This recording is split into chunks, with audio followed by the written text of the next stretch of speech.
প্রশ্নের উত্তরও দিই, তাহলে এই বোনটার প্রশ্নের উত্তরটা দেব।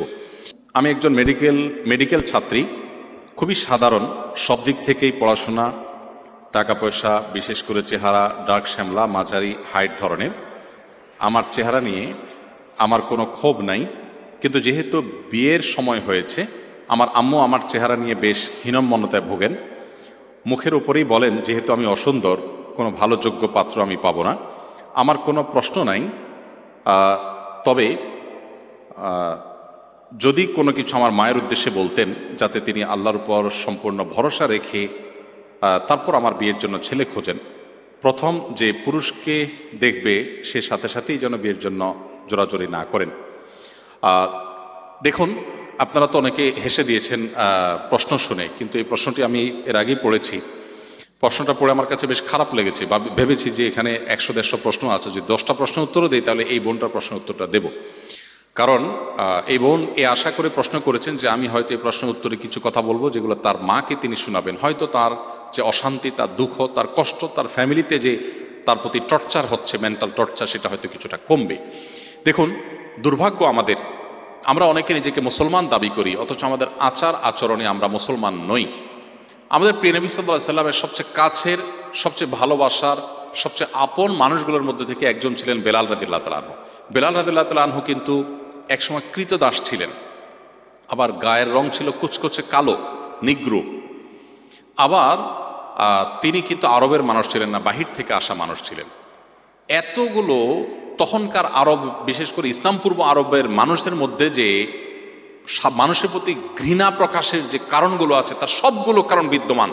এরকম একজন মানুষকে নবী সাল্লাল্লাহু আলাইহি সাল্লাম ভালোবাসার জায়গায় স্থান দিয়েছেন, তার মসজিদে মুয়াজ্জিন হিসাবে নিয়োগ দিয়েছেন, সম্মানের জায়গায় তাকে বসিয়েছেন। এটাই ইসলাম। অতএব কারোর চেহারার অসৌন্দর্য বা চেহারার কাটিং ভালো না, বা গায়ের রংটা হয়তো শ্যামলা বা কালো, এ কারণে কাউকে যদি তাচ্ছিল্য করা হয়, তাকে যদি অপমানকর কথা বলা হয়, মন খারাপ হওয়ার মতো কথা বলা হয়, সেটা যদি খোদ বাবা মাও বলেন, তাহলে এই বাবা মা আল্লাহর কাছে পাপিষ্ঠ এবং অপরাধী হিসাবে বিবেচিত হবেন, এবং কিয়ামতের ময়দানের বিচার হবে। মেয়ে হয়েছে দেখি যা তা বলবো, ছেলে হয়েছে দেখি যা তা বলবো, এত সহজ না। আল্লাহ তাআলা বলেছেন, মা ইয়ালফিযু মিন কাওলিন ইল্লা লাদাইহি রাকিবুন আতীদ। মানুষের দুই ঠোঁট দিয়ে যা কিছু উচ্চারণ করে সে সবকিছু সংরক্ষণ করা হয়। হয় নেকামলের পাল্লা উঠবে, আর না হলে বদামলের পাল্লা উঠবে। আল্লাহর কাছে জবাবদিহি করতেই হবে যদি আপনার মুখের কোনো কথা দিয়ে কাউকে কষ্ট দিয়ে থাকেন। এজন্য কাউকে তাচ্ছিল্য করা এটা এত জঘন্য বিষয়, কারো সম্পর্কে বাজে মন্তব্য করলেন, এত জঘন্য বিষয়। আল্লাহ বলেছেন, তাহসাবুনাহু হাইয়িনা ওয়া হুয়া ইনদাল্লাহি আযীম।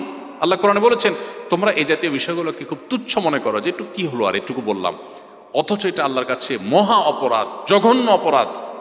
মনে রাখবেন, অনেক বাবা মা আছেন সন্তানদের প্রতি ভালোবাসার জায়গা থেকেই এ ধরনের তুচ্ছ তাচ্ছিল্য সন্তানদেরকে করে। মোটেই জায়েজ নেই, মোটেই জায়েজ নেই।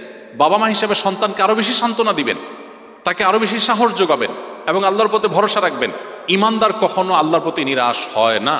আমি এই বোনকে বলতে চাই, আপনার মায়ের এই কথায় আপনি মনক্ষুণ্ণ না হয়ে এটি আল্লাহর পক্ষ থেকে পরীক্ষা হিসাবে আপনি গ্রহণ করেন। মনে রাখবেন, পার্থিব জীবনটাই যদি সব কিছু হতো, তাহলে তো আর আমাদের পাওয়ার কোনো জায়গা ছিল না। কিন্তু অ্যাজ এ মুসলিম আমরা মনে করি যে পার্থিব জায়গাটাই সব কিছু নয়, আমার আসল জগৎ রয়েছে মৃত্যুর পর, অনন্তকাল, আখিরাতের জগৎ। সো দুনিয়ার জগতে যদি আমি অপমানিত হই, লাঞ্ছিত হই, আমাকে যদি হীনমন্যতা ভুক্ত হয়, আমাকে যদি মানুষ ইগনোর করে, আমাকে যদি কেউ পাত্তা না দেয়, সমাজে আমার কোনো গুরুত্ব না থাকে, কিচ্ছু আসা যায় না। আমার যদি জান্নাতটা হয়ে যায়, নিজের অনন্তকালের সুখের ঠিকানা হয়ে যায়। এর বিপরীতে যার আল্লাহর প্রতি বিশ্বাস নাই, সে তো দুনিয়াতেই সবকিছু মনে করে।